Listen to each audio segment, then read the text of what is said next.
small venture capital fund in London. And I'll give you a little bit of my story. So I accidentally got into the tech industry when I was a university student. I got to Stanford in 1994, which is right around the time that the web got created. And I decided to start up a company my second year of university, which is an accident.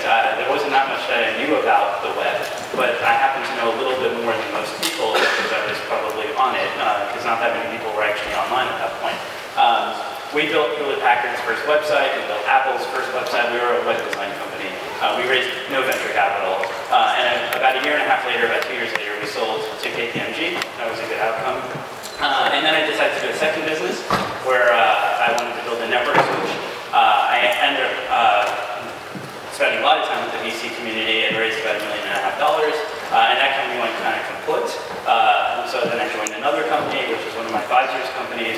He's been a very successful entrepreneur in the Bay Area. We raised $35 million and had a lot of fun building a product that nobody really wanted to buy. And that company also went kaput. We ended up selling the business for about $10 million to Comcast. So it was a failure. We did a fourth company, which turned out to be really good. It was a next generation X-ray machine. You see it at the airports. And that business got sold for over $100 million. It was a good outcome. And I spent a little bit of time inside of a big company in Microsoft just to see how a big company works.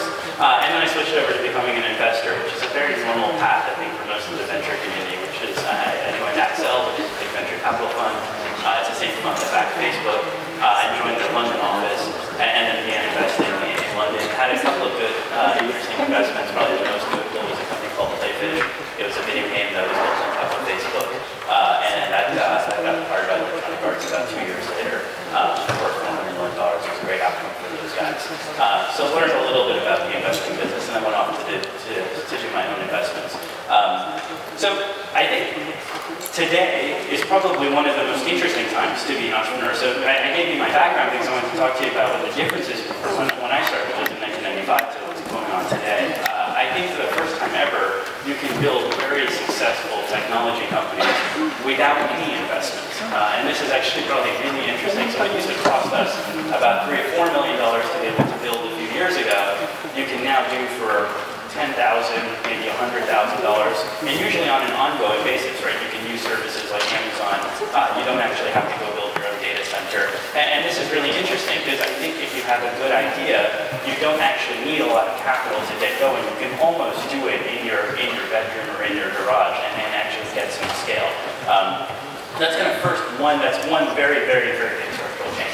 The costs have just gotten way lower.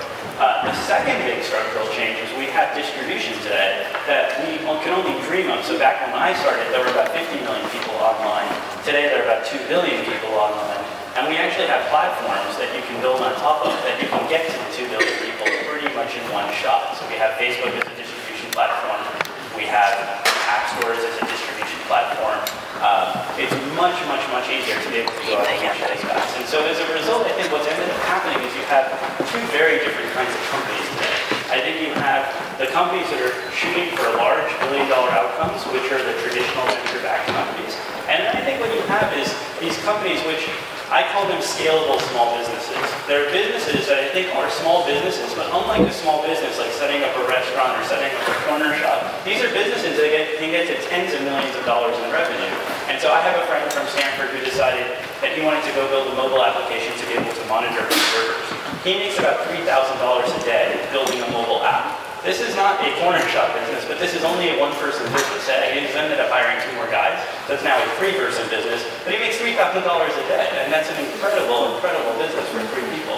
And so I think you have a whole bunch of these kinds of businesses, and I think the really good thing is it doesn't actually even matter where you are anymore to be able to build these businesses. You can build these businesses in almost any place in the world as long as you can figure out the mechanics of getting distribution and figure out how to be able to evangelize your product on the App Store or on top of Facebook, etc. So this is really interesting. It also makes our job really difficult as venture capitalists. So what do we look for? Because we only make our returns when our companies turn out to become the next billion-dollar businesses. And just so you guys have some context, and this number hasn't really changed since 1985. There are only about 12 or 15 companies a year in the entire world that turn out to become the next generation of billion-dollar businesses. Now, some of these you will know as the big companies, the Facebooks of the world, the Googles of the world. Some of them you won't know, like the Spunks of the world, or the Google Ways of the world.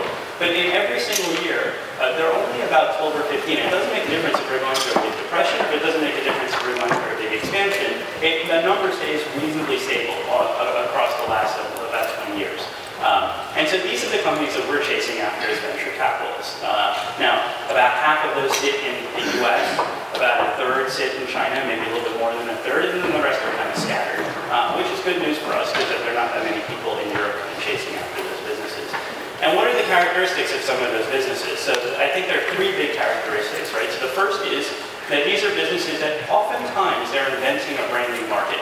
So when you think about the big new companies of tomorrow, most of these kinds of companies are, usually when you look at them at inception, you don't even actually know if they're a real business. So think back to 2005 and someone told you about a social network, you wouldn't even think, and actually go back to 2010, a lot of people were still making fun of the fact that you can even make fun. You can even make money on top of a social network, right? So these businesses tend to be brand new category leaders. Every once in a while, they're kind of things that kind of come up from nowhere and they end up disrupting an existing industry, but usually most of the times they're actually inventing a brand new industry. You won't believe how many people told me I was stupid for making the investment in Playfish, because they said nobody's going to play video games on top of Facebook, right? Facebook is a place that you want to share stuff with your friends, like maybe you want to share like a greeting card or a birthday application, but nobody's going to play video games on top of Facebook. And that was 100% wrong, but it took about a year and a half to be able to prove that. And at the time, it just didn't look up as a category. So that's kind of the first big criteria. The second big criteria is a lot of these kinds of businesses tend to hire people better than themselves. So if you look at the founding business of a company and you look at who the founders are, oftentimes these founders are actually very young, very inexperienced, right? These are usually their first businesses. A lot of these businesses you will find are usually not serial entrepreneurs building the businesses, they're actually first-time founders. Maybe they've built some small businesses in the past, but it's their first real big business. And then you take a look at the kinds of people that they're able to recruit and attract around themselves, and they're all usually world-class. And to be able to build one of these kinds of businesses, that's a huge criteria. And it's something that we spend a lot of time in our firm looking for. We don't just look at the bios and the CVs of the people who found the businesses, we look at who they're able to attract around themselves. And the guys who are able to attract people who are a lot better than themselves tend to do really, really, really well. And it's one of the criteria that you kind of need. And the third is increasingly so, these businesses are global. So I think if you look 10 years ago, a lot of these businesses were national, but today, the boundaries just don't exist anymore. And so I think one of the big things to build one of these companies is they tend to go across borders. So take a look at something like an Airbnb, right? It started off in the US, but very quickly ended up expanding all across Europe. And it's pretty much in every single country. You can now rent your home, you can get a home that you want to rent pretty much anywhere in the world. So those are a couple of the characteristics that we look for as a venture capitalist. There's a second part of this, which is I think there are characteristics that you guys should look for if you're ever going to seek a venture capitalist. So, these are very long-term relationships. When we tend to invest in companies, it doesn't take a year to be able to build a company into a big success. Even something like Facebook, which is a very short amount of time, it took several years before it went public, right? It started in 2004, didn't go public until 2012. So these are long-term relationships. We used to joke that it's almost like getting into a relationship. It's kind of like marriage, except at the end of the day, this is a marriage. It's only for a certain amount of time. This is not like a permanent thing. But these are long relationships. You want to be in business with someone that you trust. You want to be in business with someone who's going to have the same vision as you. You want to be in business with someone who's going to push you. You want to be in business with someone who you can actually turn to for advice. And it's very hard to know these kinds of things at inception when you're an entrepreneur. But if you're an entrepreneur, you should spend a lot of time, and most entrepreneurs don't do enough of it, spend a lot of time thinking about the kind of investor that you want to bring in, and seeing if that's the kind of person you really want to be in business for the next decade of your life. And that gives you a lot of clarity. When you're looking for money, it's a little bit hard to do that, but that's something that you actually should be able to do. You should call references on your investors, which almost nobody does, particularly Europe. You do a lot more in Silicon Valley. So those are a couple of insights as to what the kinds of things we look for and the kinds of things I think you guys should be looking for. And I wanted to open it up for Q&A. Questions?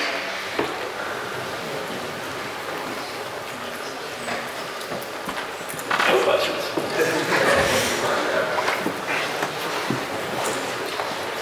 Yeah. Would you say it's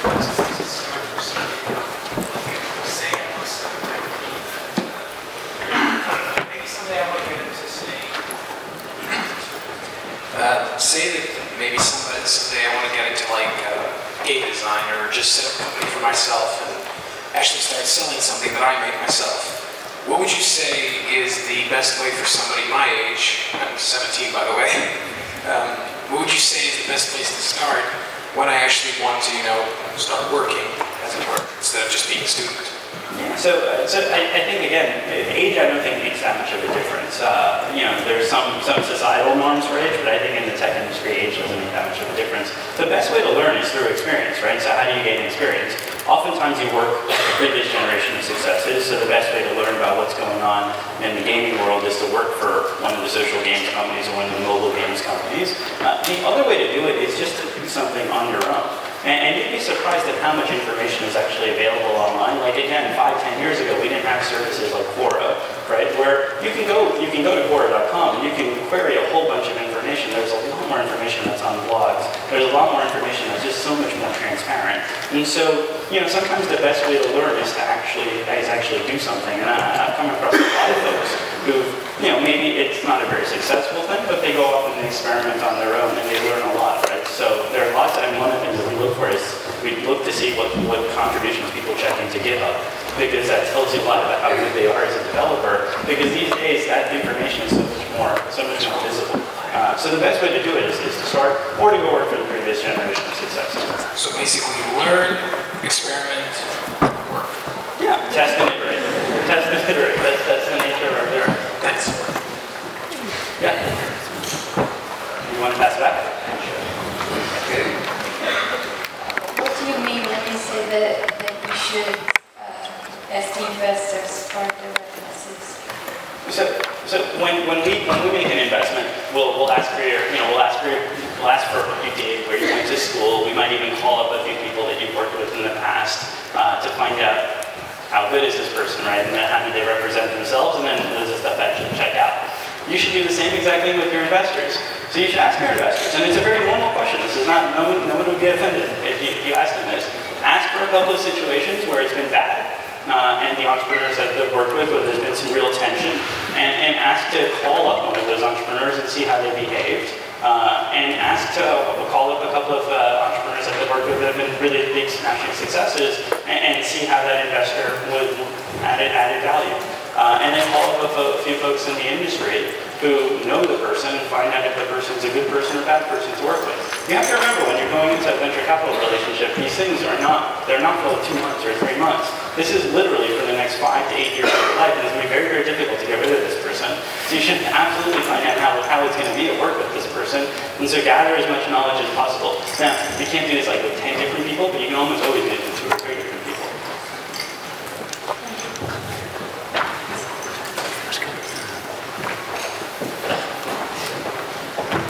Hi, from a VC perspective, what are the main limitations on investing in a European company as opposed to investing in America, which is far more uniform? So the big limitation, or maybe not a limitation, but a big difference between there and here is there's just not as much capital. So we're about a third of the size of the US venture market, and even if you look at the amount of capital, most of the capital tends to go towards later stage companies, not towards earlier stage companies. So if you're an entrepreneur, it's difficult to raise money in Europe relative to the US. It's also difficult to raise the same amounts of money. So if you look at the same kind of company, the company in the US will tend to raise about 2 or 3 times as much money to go after the same exact idea as the company in Europe. So that's just a structural challenge. It's changing, but it's changing very slowly. So that's probably the biggest difference between the two. In terms of growing your company, which is the more important part, because raising the capital is only the first part of the goal, right? In terms of growing the company, there are 2 big differences that the US has. The first is talent. So there's just more experience in terms of knowing how to scale a business. So, in the early days of Facebook's costs, the amount of time and energy they're spending on their data centers and their infrastructure was growing just as fast as their user base. It was growing exponentially. And if you have a business where your cost basis is growing exponentially and your user base is growing exponentially, you're going to run out of cash really, really quickly.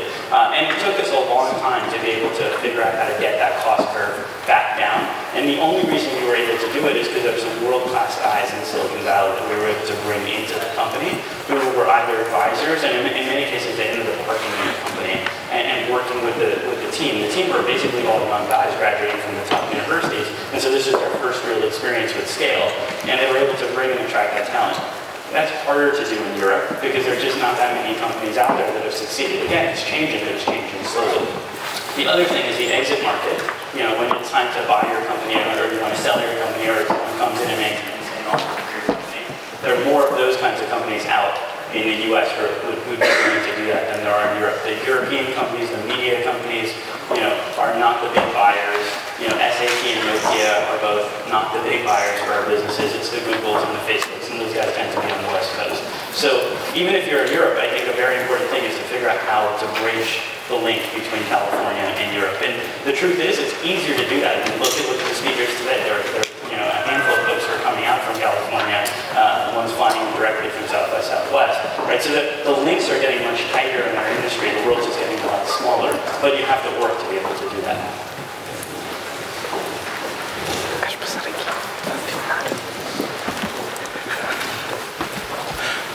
Good afternoon. So my question is about startup working in Europe, and if you advise us to move to Silicon Valley, or in long-term relationship between investors and the startup, can we work from distance? And what about, sorry, these are two of the questions in one, but, and what about new technology?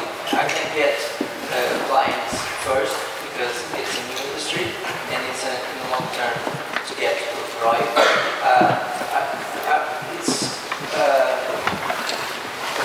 Investors invest on tender markets, or are you available to see what kind of startup in this new industry is?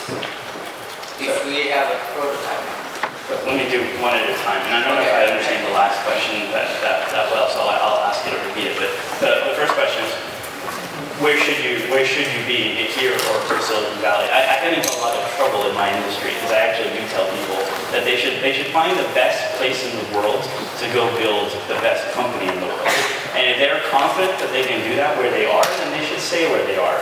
And if they think they have to open up an office in Silicon Valley, then they should open up an office in Silicon Valley. And if they think they have to move to Silicon Valley, then they should move to Silicon Valley. And that should be the driving motivation of how do you build a really large business, where's the best place to be able to do it, and then how do you go off and structurally make it happen? Because it's actually difficult to be able to move sometimes. So it depends on the business. And I think the question, it's very dependent on the kind of business that you're trying to build. The second question was? The second question was about the startup working in the new industry, that we will get profit for about 10 years long because it's a new industry, maybe by tech or other stuff. Yeah, so as venture guys, we have a borderline situation, right? We don't tend to invest in science projects because that's not our place. Our place is to commercialize technology. But at the same time, we're early stage venture capital, right? So we're risk capital for these kinds of businesses. And sometimes these businesses don't generate profits and may not even generate a product for a little bit of time. And if that product takes like 5 or 7 years to build, it's probably not something that VC should be backing. It's probably something that should still stay in the R part of the R&D curve. But you know, if it's something that could be commercialized and it might take like 2 years to be able to build or take out some silicon or do something, then that's what our investment is for. And that particularly, I'm a tech investor, so I don't do biotech, but that is something that biotech investors do all the time, right? Because it takes a much longer gestation period to build something into a product in the biotech world. I'm trying to so we've got a couple more questions. Yeah. Hi. In regards to crowdfunding, as a traditional venture capitalist, if someone comes to you with a project that's been initially crowdfunded, do you look at it and then is it a good thing, a bad thing? Does it matter? If a team can go figure out how to get a bunch of money, basically for free, which is what crowdfunding is, well done to the team, right? Absolutely. The cool thing is some of the things I'm starting to see now. So crowdfunding doesn't tend to work with software-oriented businesses. It's very hard to set up a service and try and get the crowd to fund it. But it works really well with hardware-oriented stuff, especially with something physical or tangible. So some of the really smart entrepreneurs now who are pitching me are saying, look, I want to raise a little bit of money to be able to go build with my team, etc. But then in order to kind of build out a product that I want to build, I really want to go put this thing on Kickstarter and the go-go and go raise a bunch of money from people who actually care about my product. And one of my high school classmates built something called Ouya, which is an Android-based open source console. So he was, and this is an interesting story. So he went around to all the venture capitalists in Silicon Valley, and he's a very successful guy in himself. He used to run a site called IGN, which is a big video game site. The guy graduated top of the class at Harvard. The guy's razor smart. Went around to all the venture capitalists and said, can I get $5 million to go build this thing? Because I want to disrupt the video game industry and go build the next generation of an Xbox or a PlayStation, but make it on top of Android and make it very hackable for the community. And the venture guys all told them, sell a single share. That is it. That's a home run. You should get a lot of credit as an entrepreneur for being able to do that. So if you're able to do that, I look at it really fondly. The thing is, there's no reason why Roy would ever take my money. He doesn't need it. He's got $8.5 million from the people who are actually going to buy his product.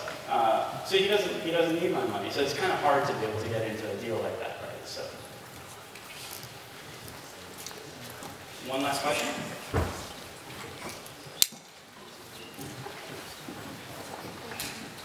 Hello. Okay, so you talked about Europe and Silicon Valley, but how do you, as a VC, see Portugal? Do you want to invest in Portugal, or maybe if you are in London, you would prefer it to invest? So our mandate as a fund is to invest in any country that competes in the Eurovision. So Portugal, as far as I'm concerned, represents Eurovision. So we're able to invest in Portugal. This is my first trip to Portugal. So this is my first time I've ever been here. I'm very open-minded. I think good ideas can come from anywhere. I really do.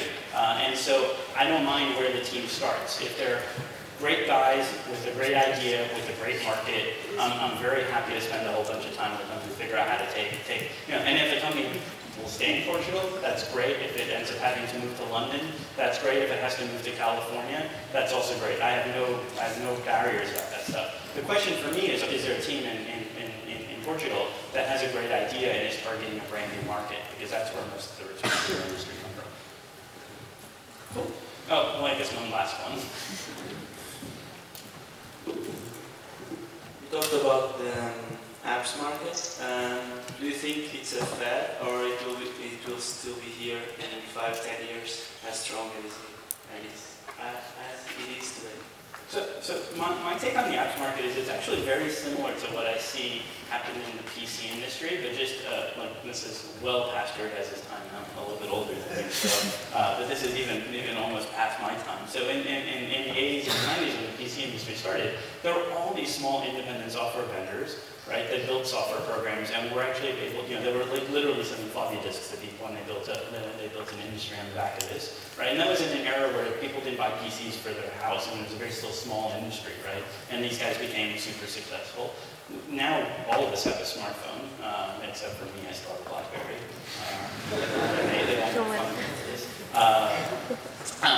So the market's just gotten that much bigger, and so I don't think it's going away. I think we're in the very, very, very early days of the mobile revolution. And all of these curves, they tend to be additive, right? So if you look at the PC industry, it went through its S curve. You look at the internet industry, it just built on top of this, took it to the S curve. We're now in the mobile industry. I have no idea what this industry is going to look like in 10 years, but I can almost guarantee that it's going to be there, and it's going to probably be bigger, but it's probably going to look a little bit different structurally than what it looks like today. And there are probably going to be some big companies that kind of come out of it. But we have no idea how to predict the future, right? Which is why we try and back entrepreneurs who are 100 times smarter than us, right? Who can see a lot more vision, and then kind of we help try and get them to something really good. Good. Well, thank you very much. I'm going to be around for the next 2 days, so if you guys have questions, feel free to find me.